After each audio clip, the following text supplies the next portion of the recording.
Gronemann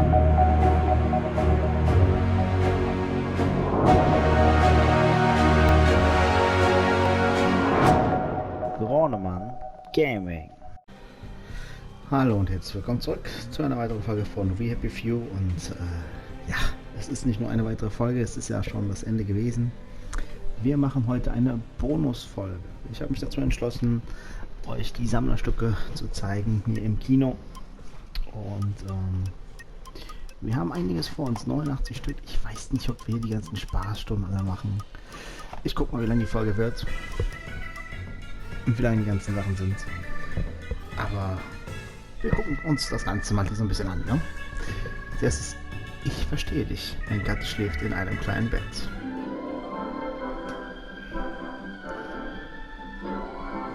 And now it's time for I Hear You, the part of our show where Jack Worthing, that's me, answers your letters and questions about our life in Wellington Wells.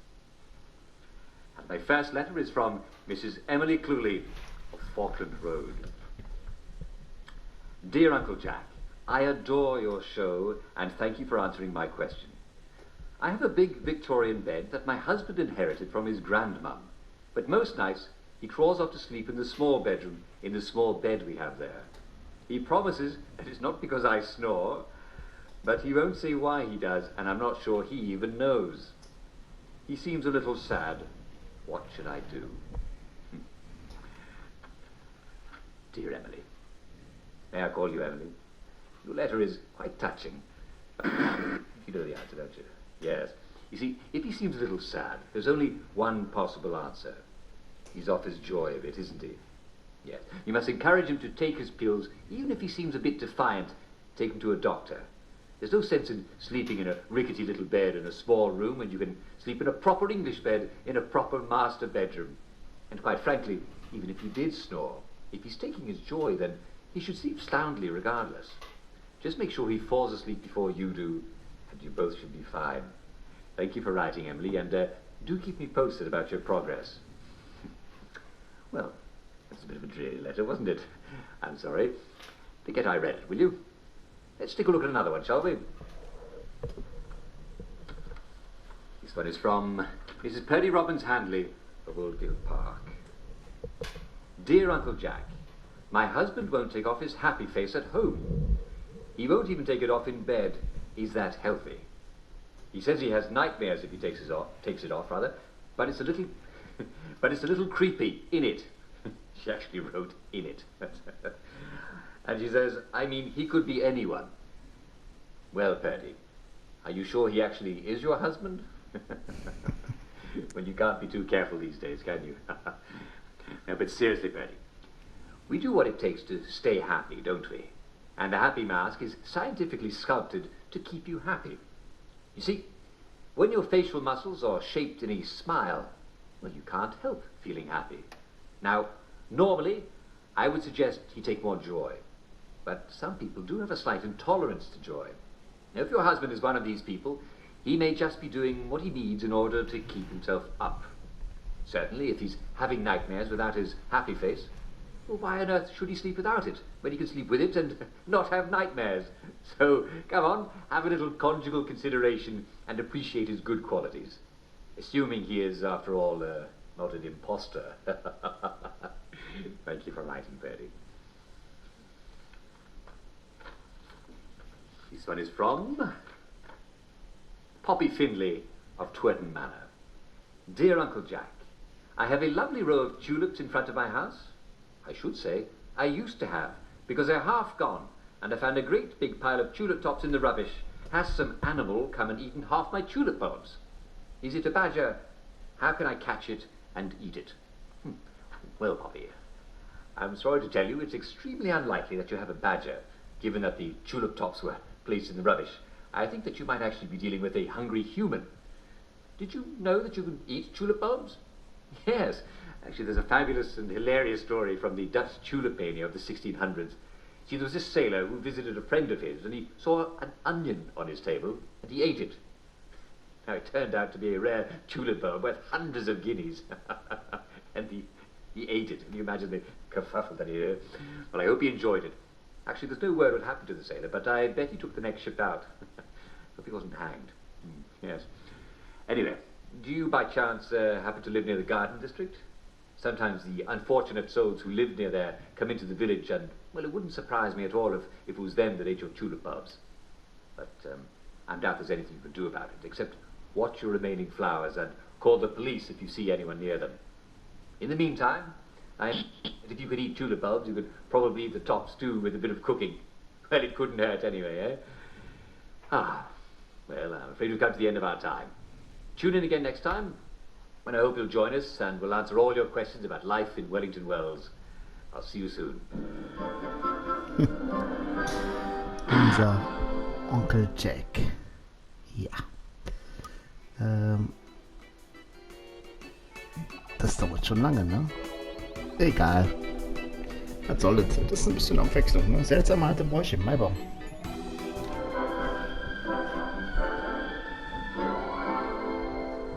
And now it's time for Funny English Customs, the show in which Jack Worthing, that's me, illuminates our jolly island's ancient customs. Now, since the 1st of May is coming soon, let's talk about the ancient tradition of the maypole. Some people claim the maypole was a naughty Roman ritual about, well, we're all grown-ups here, aren't we?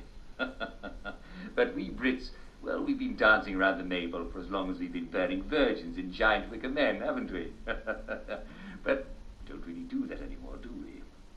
Apparently, though, the custom of men and women wrapping ribbons around the maypole by dancing only dates to Victorian times.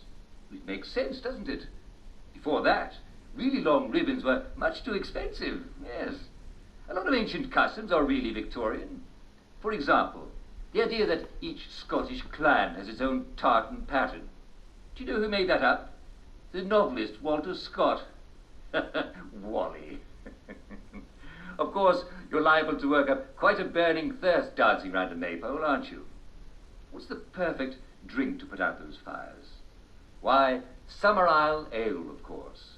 And the head brewer, Lord Summerisle, as they call him, has brewed up a very special medieval ale to sell only in the first week of May. It's called a gruit. Instead of hops, it's seasoned with marsh rosemary, bog myrtle, and yarrow. Take it from me, Jack Worthing, it's got a delightful twang of peach. You can't get peaches anymore, can you? May Day gruit from Summerisle ale quenches your burning thirst. Well, I'm afraid we've come to the end of our time. Tune in again soon for more Uncle Jack. Ja.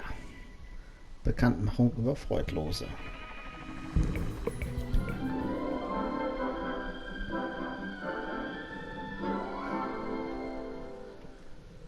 Every now and then, you hear someone talk about downers. What's a downer? Well, a downer is someone who simply isn't taking their joy. This person endangers the mental health of everyone around by bringing them down. He or she may try to draw you into a conversation about long ago events, or he may try to convince you that his life is not happy, or even that your life is not happy. Don't be fooled. The moment you realize you're talking to a downer, you should stop listening to him right away. He needs help, and listening to him won't help anyone. Try this easy test. Are you having a conversation that's bringing you down? Then one of the people who's talking to you is a downer. Or if none of them is a downer, and they all seem as happy as could be, well, then you may be the downer. In that case, don't worry.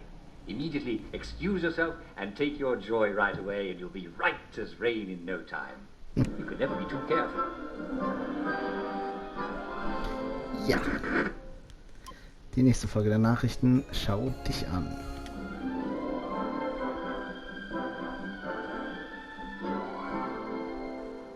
Well, look at you. What are you doing? Yes, that's right. I'm talking to you. What on earth do you think you're doing? Are you where you should be? Are you doing what you should be doing? Of course you are. Let's face it.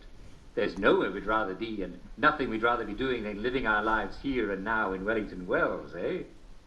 We're all so fortunate to be proud Englishmen and women, because no matter what we've been through, we're all alive and happy and so many others are not. I just want you to meditate on that essential fact of our existence.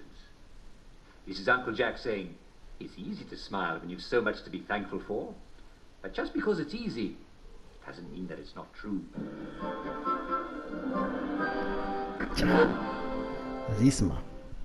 Wir haben ein gutes Leben hier in Wellington Wells.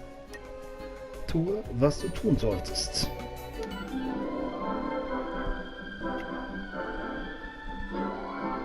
Well, hello there. What exactly are you doing? Yes, you there. This is Uncle Jack talking directly to you. Are you where you belong right now? And are you supposed to be doing that? These are very important questions for all of us.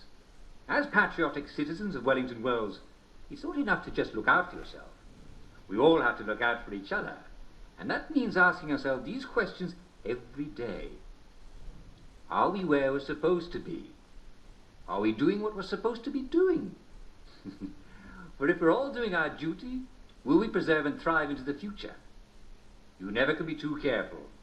Take it from me, Jack Worthing. Stay where you belong and do what you should be doing, and you never have to worry.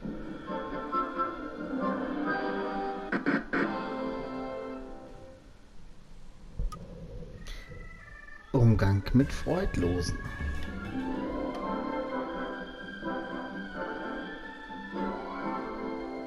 What do you do if you're with a downer?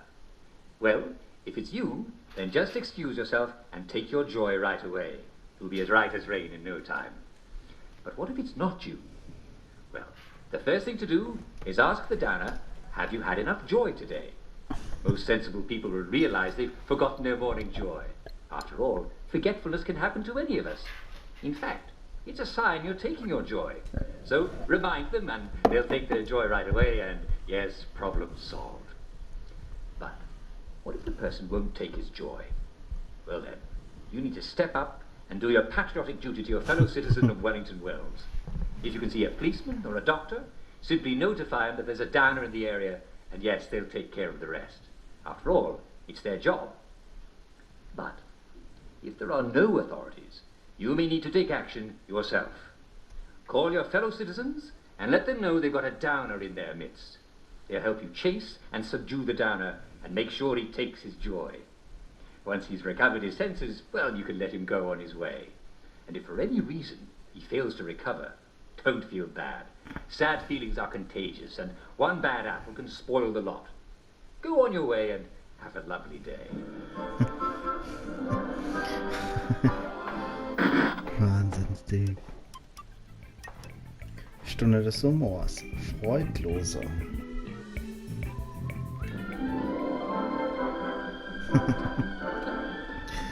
Klasse Outfit. Hello. Welcome to today's edition of Humor Hour, the show where you tell me jokes. Well, actually, I tell the jokes, but you send them in. And the first joke comes from Mr. Prentice Gibson of Claverton Down. Mr. Gibson says, what do you call three downers at the bottom of the sea? Not enough downers. Very good. We're starting off very strong today, aren't we? This one is from Brian E. Ditton of Collier's Lane.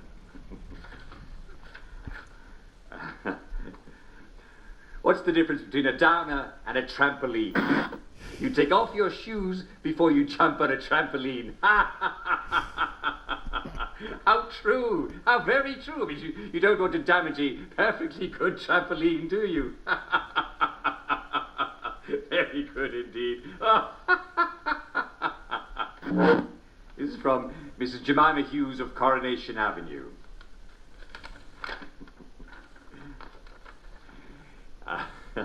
And her joke is, if you see a drowning downer, what do you throw him? I don't know, a brick, an anvil? Well, no, you can't very well throw an anvil, can you? What about a grenade? No. Who has grenades these days? Answer, another downer! I told you it was good. That's wonderful. It's very good. You see, they both drown. And here's another one. How do you save a drowning downer? Answer, who cares? Very good. Lovely jokes. Lovely jokes today. Very funny indeed. And here's one from, not that one, no, this one here. It's from Clive Pritchard of Sladebrook Road. Mr. Pritchard. What's he have for us today? Question. How is a puppy like a mortally wounded downer? Answer. Eventually they'll both stop whining. Oh, Mr. Pritchard, you're quite the character, aren't you? Oh. You know, I miss my dog. What am I saying? I don't miss anything at all. I've got it all right here. Ah. Let's see what else we've got. Ah, yes, we have something from our dear friend and faithful contributor, Mr. Persky Blackyoung.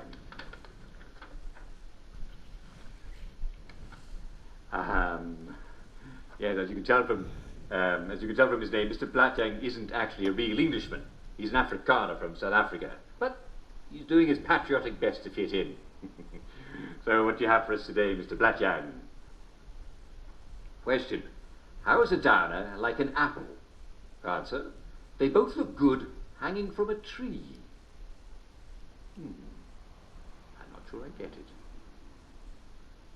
Oh, I see. Yes, very good.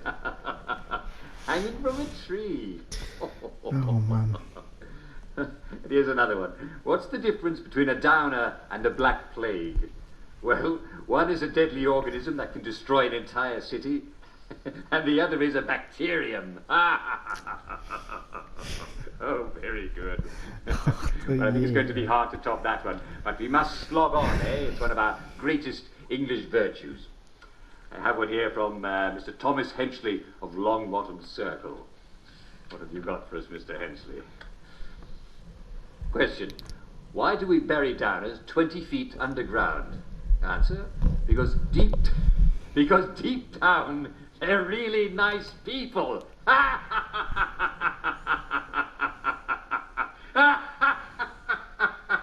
Deep down, yeah. I think that's the best one of all. It really is. Very good. Remember, no one has to be a downer, but if you feel a bit down, take your joy. And if you see someone who seems a bit down, make sure he takes his joy. It's as simple as that. Happiness is a choice, and those who won't choose it are a threat to the rest of us. If you hear a good joke, please don't hesitate to drop a note marked Humour Hour at our studio, 2 Marlborough House in central Wellington Wells. Yes, I'm afraid we've come to the end of our time. Tune in again next time for the best in humour. See you soon.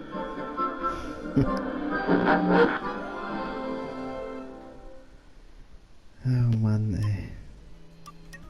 So, wir haben noch einiges. Wie ihr seht, ist da noch einiges. Schon mal entdeckt. Oh wei. Erst hier fange ich Sachen mit Press und so an. Egal, ich hab's euch versprochen. So. Bestimmt ist Mordsfreude los. Wir machen, ich verstehe dich, Freude. And now it's time for I Hear You, the part of our show where Jack Worthing, that's me, answered your letters and questions about our life in Wellington Wells. And today's first letter is from Rupert Scribner of 12 Spanker Lane. Mr. Scribner asks, Uncle Jack, yeah, that's me, is it possible to take too much joy? Well, Mr. Scribner, it is possible, but you really have to work at it. You have to take a great deal of joy before you experience any toxic effects. Joy is quite safe in the short term, and you can take up to 10 pills per day if you're a man of average weight. However, there are side effects, as we all know. Joy not only makes you happy, it suppresses bad old memories. If you take too much, It may temporarily suppress memories that you actually need to get around. Do you have trouble identifying the people in your house, and yet they seem quite friendly and affectionate? Do you find yourself wondering exactly what your house looks like and how to get to it from wherever you are? Does it seem as if the shops and the streets have all been moved around behind your back, and the map that you have in your head of your environment doesn't quite match the one in your memory? Well then, you may have taken rather too much joy. It might be best to ask a friend to take you home so you can sleep it off. All right. Good. This one is from Royston Farrell of Needfold Passage. Dear Mr. Worthing. Well, there's no need to call me Mr. Royston. We're all friends here, aren't we? And besides, Mr. Worthing is my father. Anyway, my question is, writes Mr. Farrell, what's all this talk about a joy spiral? Dear Mr. Farrell, the so-called joy spiral is an imaginary syndrome in which you take too much joy, then you forget you've taken your joy, so you take more joy, and then you forget that you've taken that, and so on, and so on, and so on. But Mr. Farrell, I can assure you that no such thing exists as a joy spiral. I mean, you might as well believe in the Tooth Fairy, or Santa Claus, or those people who tell you that we lost the war. It's ridiculous. Long before any such joy spiral catches hold of you, you'll probably pass out, and when you wake up, your memory will be restored. Yes, it's true that you might be a bit confused about where things are, but any passerby will be happy to point you in the right direction. All right, Mr. Farrell? Good, thank you for writing. And, hang on a minute. Ah, a scented envelope. I like those. And this one here is from Mrs. Joan Tamlin Goggin of Shagbear Wood in central Wellington Wells. Mrs. Tamlin Goggin writes, I know we beat the Germans and made them abandon our sceptred isle, but how did we do it? Didn't they have tanks? Mrs. Tamlin Goggin, thank you very much for writing. Yes, it's easy to be confused of those long-gone days, and you're right, indeed they did have tanks. Quite a few of them. And if ever you're inside of the Victory Memorial Camp, you can see those German tanks lined up as if it were 1948. I'll tell you how we beat them. With English cleverness, English patience, and English fortitude. That's how. If you want more details, and I don't know why you'd want more details, but if you did want more, you can get a wonderful book called Our Glorious Victory by Jack Worthing. That's me. And it's available in just about every bookstore in Wellington Wells, and it's full of questions from all your favourite wartime heroes, from the generals to the common Tommy trotting through the mud. But you already know the lesson, Mrs. Tamlin Goggin. Patience and fortitude. Now stop dwelling in the past and enjoy our shine, why don't you? Well, I'm afraid we've come to the end of our time. I hope this has been informative. Tune in again tomorrow for more fascinating glimpses into the lives of your fellow citizens of Wellington Wells. This is Jack Worthing saying, cheerio, and on with your day.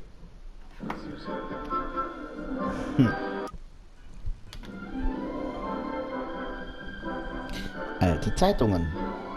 And now it's time for I Hear You, the show where Jack Worthing, that's me, answers your letters and questions about our life in beautiful Wellington Wells. This one is from Richard Starkey of Biddleston Road. Dear Uncle Jack, is it true there are blind albino mole people living beneath our fair city?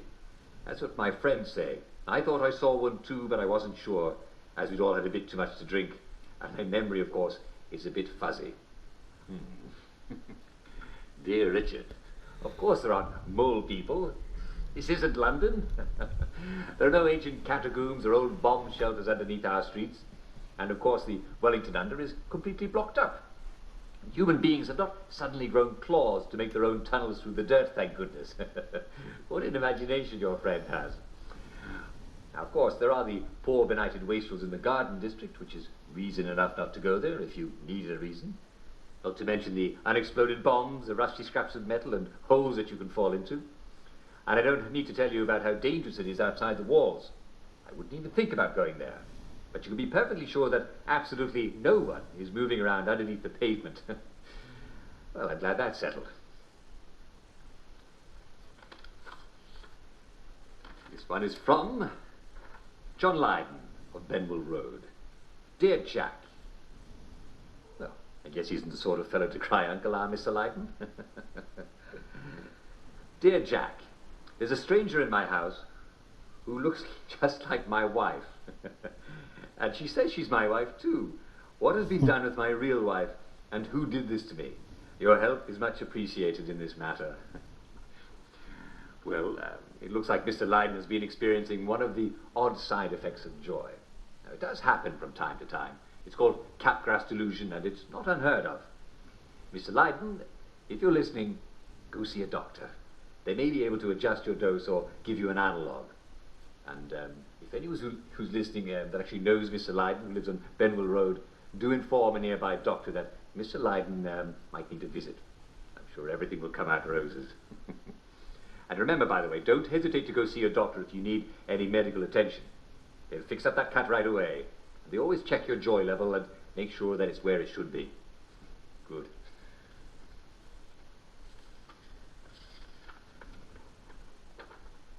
This one is from Edwin Powell of Hoylake. Dear Mr. Worthing. Oh, Edwin. Let's be friends, shall we? Actually, I'm just going to edit this one a bit. Dear Uncle Jack, I was cleaning out my garage and I came up with a big pile of newspapers from the war. Yes, well, I'm not going to read the rest of this letter because I know exactly what you should do. What do you do with a bunch of old newspaper? Well, it's the perfect thing to use to light a fire in your fireplace. The older and drier the paper, the better. Now, I wouldn't recommend using it to wrap fish. First of all, because, well, I haven't seen a fish in years. And second, because you're not a fish shop. And third of all, the paper does get a bit crumbly and you don't want that on your food. So just burn it all up in a cold night and you'll be glad you did. Yes, what a strange bunch of letters we have today. I'm wondering if we ought to quit while we're ahead. All right, we'll give it one more go, shall we?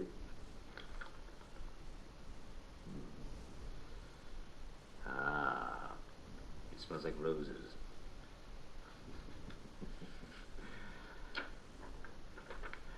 Dear Uncle Jack.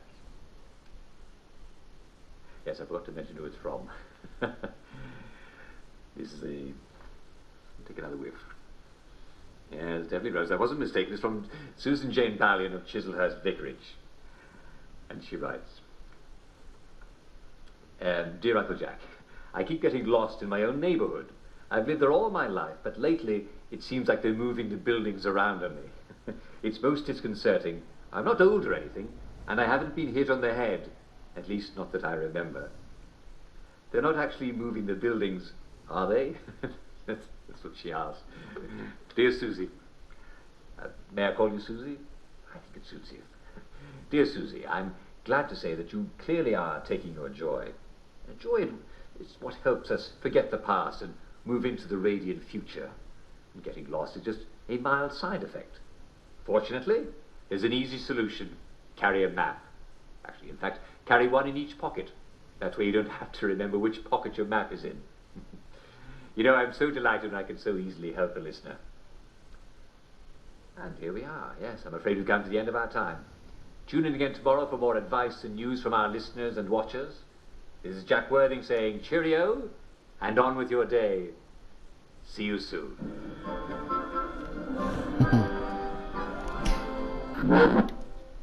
Der gute alte Jack. Ich verstehe dich. Wessen Onkel bist du?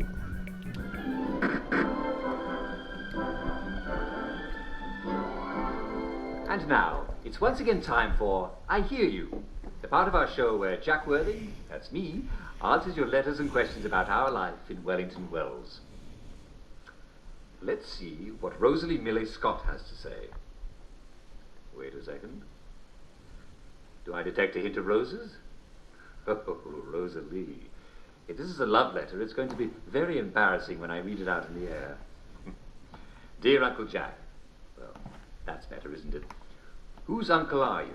Are you my uncle? I don't remember having an uncle.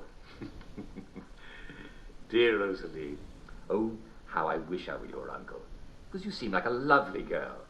But I'm not biologically anybody's uncle. I just feel like I'm an uncle. And many of your fellow viewers feel like I'm their uncle too. So It just sort of grew like dandelions. And you know how difficult it is to uproot dandelions? They just keep growing back, which is lovely because you can eat them. Did you know that? But I digress. The way uncles do, eh? All you need to know, my dear, is that I feel as fond of you as any uncle ever could. And I hope you feel just as fond of me. All right, Rosalie? Good. This one is from... yes, it's from Dermot Nightingale of Gascoigne House, Upper Borough Walls. Dear Uncle Jack, a few days ago, I saw a bunch of citizens chasing someone down Milk Street. They ran right past me, so naturally, I was swept up in the flow, and soon I was chasing the man down the street as well. And I'm pretty sure we caught up with him. But I can't remember what happened next. I think we beat him, but I can't remember if we killed him or not. Do you know who he was, and did we kill him?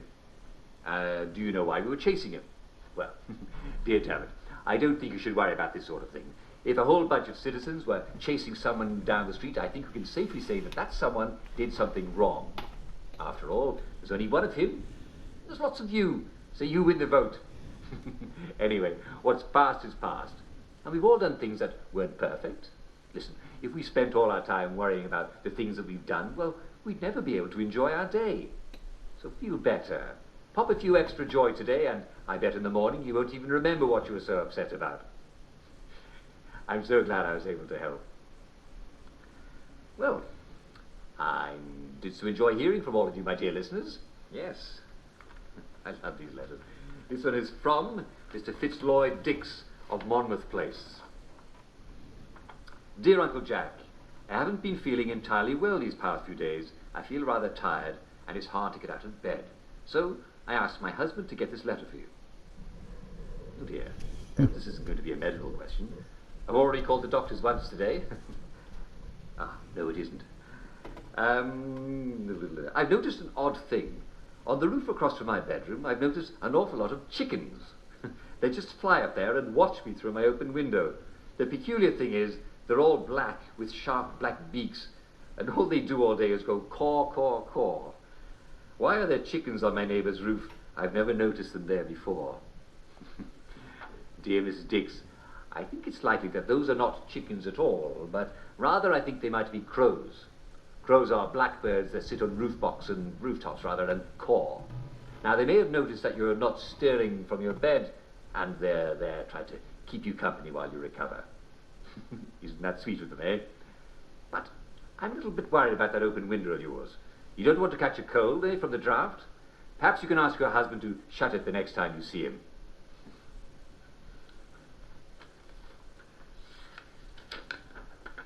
And this one is from Cedric Tullett of Oldfield Park. Dear Uncle Jack, this morning I was cleaning up my house, and I came across a box of military medals.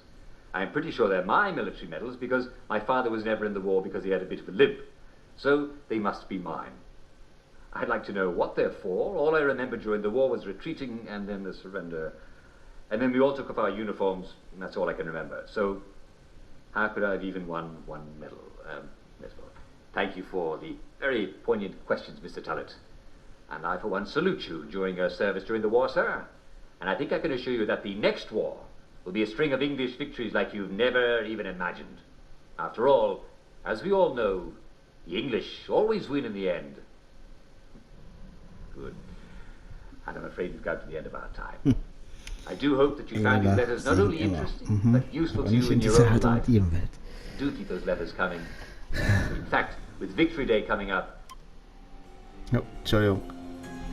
Ich werde es jetzt aber nicht nochmal darstellen. Es war eh zu Ende. Das schmeckt fantastisch. Was ist das? Brotstreckmittel. Man braucht kein Mehl, um Brot zu backen.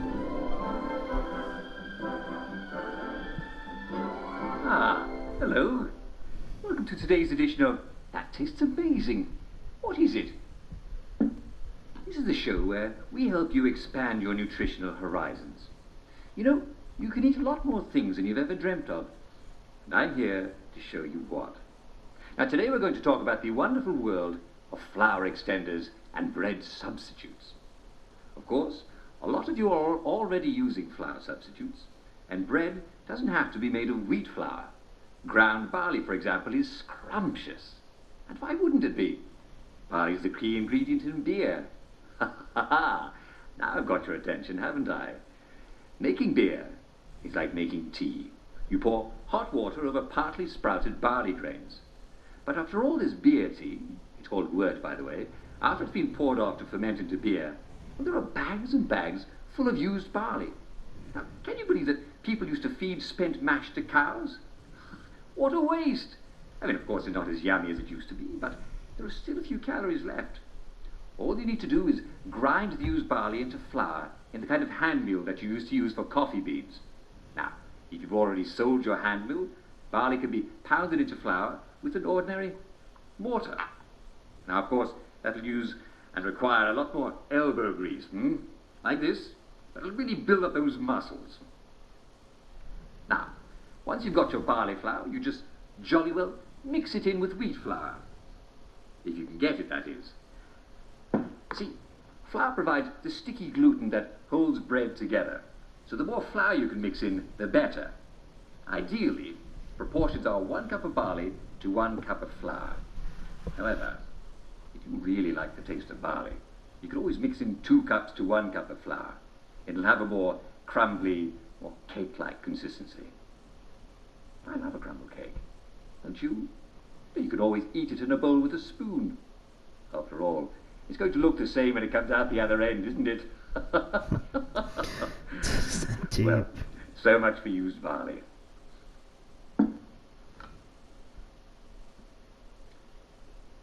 Now, if you can still get your hands on a potato flour is another excellent extender for your flour supplies. Very important. You must slice your potatoes as thin as possible, as if you're making crisps.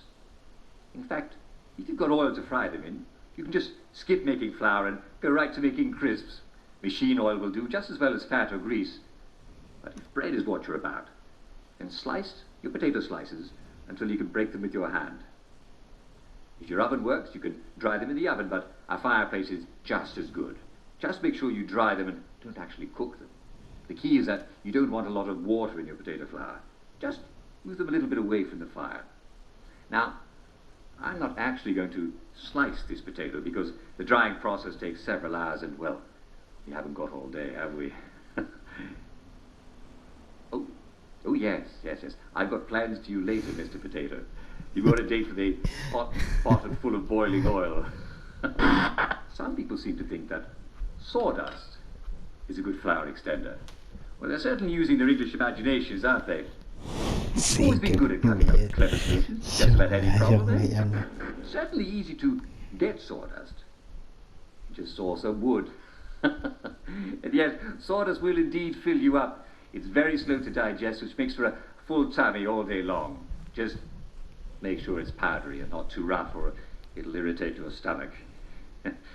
Do bear in mind that sawdust has surprisingly little nutritional value.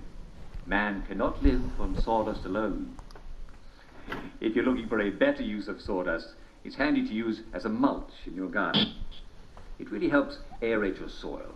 And if you have a typical Hamlin clay under your house, a bit of sawdust is just the thing to mix in to lighten up that soil. And the same goes for wheat chaff.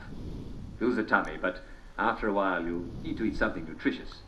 Best to dig it into your victory garden where it'll do your vegetables a world of good. Listen to me, this isn't my gardening show, is it? Let's get back to flower extenders.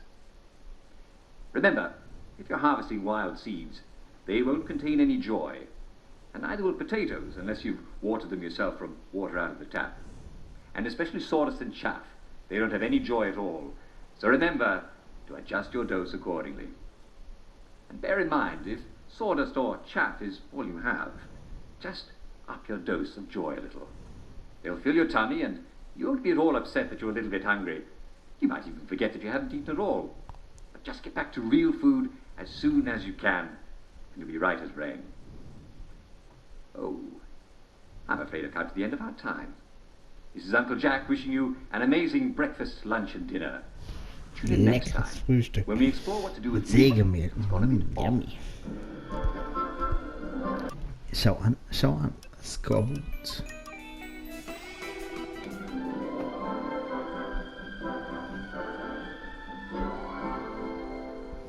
and welcome to today's edition of Well, Well, Well, the show Der where we immer talk diese about how verschiedenen to be Outfits your anhat. physical Hey, best. Junge. Now, some of you have written in about feeling malaise and lethargy. Now, these are vague symptoms, and the first thing I can recommend to you is, if you're feeling a bit down in the dumps, pop another joy. Everybody wakes up feeling a little bit down sometimes. I call it waking down. And all you need to know is that you never have to feel bad about feeling bad. In fact, you don't have to put up with it at all. Being in Wellington Wells means never having to say, I'm sorry. Now, thanks to modern English science, we have the perfect fix for the blahs. Never be afraid to up your joy. Only you know how much you need, or just ask a doctor and he'll fix you right up. Even if you've got to ask him to. But look, there are some things that joy won't fix, though it will certainly make you feel better about them. Let's say you feel perfectly happy, but you're just having a lot of trouble getting out of bed. What could it be? Ask yourself a few questions. Do you feel pain in your bones? Are you having trouble catching your breath? Do you find that you bruise easily? Are your teeth a little loose in their sockets and you're under 70 years old? Is your mouth often dry? Do you have scorbutic tongue? Other symptoms you might have are red or purple spots of the skin, especially on your legs that look like this. Do you find your muscles are sore even when you haven't been overusing them? Well, you may have scurvy. And congratulations, this is one of our traditional English enemies, and like all traditional English enemies, we've beaten it before, yes, and we'll beat it again. As you know, England has traditionally ruled the seas. Rule Britannia, Britannia rules the waves. Britons never, never, never shall be slaves. And that means that our ships have traditionally been out at sea for long stretches at a time. Sailors used to eat nothing but ship's biscuits and salt pork. I could do with some salt pork right now. But if you eat nothing but, you're going to get sick. You see, your body needs vitamin C.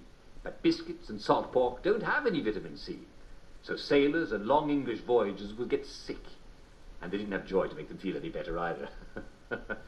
Well, a lot of Englishmen put their scientific brains to the challenge, and it was soon discovered that fresh vegetables would cure the problem right away. But how do you get fresh veg on board a boat that's not going to dock for months? Well, Captain James Cook discovered that if you took limes on board, it could cure the sailors. But how do you get sailors to drink lime juice? Well, you put it in their rum, don't you? They're not going to give up their rum, are they? Even if it tastes a bit limey. And once they were drinking their daily rum with lime juice, well, they got to liking it. And that was called grog. Yes, and that's why we Brits are called limeys, because we learned to put limes in our grog. Citrus fruits are just packed with vitamin C. So, why are you getting scurvy when you're not on a boat? Well, I'm afraid some of you have been a bit naughty. You're eating bread and meat, and you're not having your traditional English 2 veg. Some of you aren't even eating your potatoes. Imagine that. Well, bread does not contain vitamin C. And if you're eating millet bread or moss cakes, while they taste perfectly acceptable, they're not good sources of the C. And I'm sad to say, though I've developed quite a taste for it, victory meat does not contain any vitamin C at all. Canned and preserved meats are generally very poor sources of vitamin C. Now, if you were on Captain Cook's ship discovering Australia, New Zealand and Hawaii, you'd just have a bit of grog and, well, it'd be right as English rain. But you probably haven't seen a lime or an orange or a lemon in a few years, and, well, neither have I. But not to worry, most fresh meat contains vitamin C too. Lucky rats, they make their own vitamin C. So, if you can get some fresh meat at the butcher, you're all set. And if you can't get fresh meat, then most fresh veg contains lots of vitamin C. Now, you're going to have to restrain your cooking instincts a bit, because if you boil veg until they're nice and gummy, you'll boil out all the C, so make sure you eat some of your veg fresh. Can't get fresh veg? Remember, lots of weeds contain vitamin C. Scurvy grass is named for stopping scurvy in its tracks. Sorrel has 48 milligrams of vitamin C for every 100 grams you eat. Chicory has 24. Clover and dandelions are smashing sources of vitamin C, and they're all around us. In fact, I think it's safe to say that just about anything that's green and grows in the ground contains some vitamin C. So in a pinch, just go round to the neighbours and ask if they'd mind terribly if you ate their tulips. I'm sure they'll be reasonable. And remember, no matter what, make sure you're taking enough joy. There's no excuse anymore for feeling bad. You don't have to. Well, I'm afraid we've come to the end of our time. Tune in again next time when we'll talk about malaria. It's not nearly as bad as it sounds. Most people survive it. This is Dr. Jack Worthing saying my prescription for you is stay well, well, well.